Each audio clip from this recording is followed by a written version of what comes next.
અમરેલીમાં સિંહોની સુરક્ષાને લઈને સવાલ ઉઠી રહ્યા છે।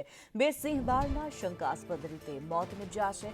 સિંહબાળમાં ભેદી રોગચાળાની આશંકા વ્યક્ત કરવામાં આવી છે। રોગચાળાની આશંકાને લઈને વન વિભાગ દોડતું થયું। સેમ્પલ લઈને તપાસ માટે લેબમાં મોકલવામાં આવ્યા છે। રેસ્ક્યુ કરાયેલા સિંહબાળની હાલત નાજુક છે।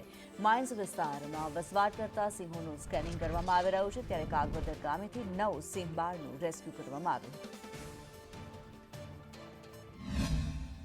અમરેલી જિલ્લાના જાફરાબાદ તાલુકાના કાગવદર ગામ નજીક સિંહોમાં રોગચાળો આવવાની શક્યતાઓ દેખાઈ રહી છે, ત્યારે જંગલ ખાતા દ્વારા સિંહબાળ તેમજ સિંહોનું રેસ્ક્યુ કરવાની કામગીરી શરૂ કરવામાં આવી છે। હું આપને દ્રશ્યો બતાવીશ।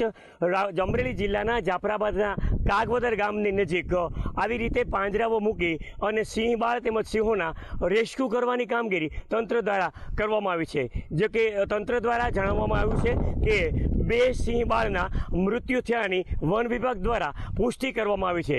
જે વન વિભાગ દ્વારા જણાવવામાં આવ્યું છે કે આ ભેદી રોગચાળો પણ હોઈ શકે। તંત્ર દ્વારા આની હાલમાં તપાસ થઈ રહી છે। ડૉક્ટરોની ટીમ દ્વારા પણ આની વધારે તપાસ કરવામાં આવી રહી છે। જો કે રોગચાળો છે કે અન્ય કોઈ વસ્તુ છે તેની વિશે વિશેષ તપાસ હાથ ધરવામાં આવી છે। યોગેશ કાનાબાર, સંદેશ ન્યૂઝ, જાફરાબાદ।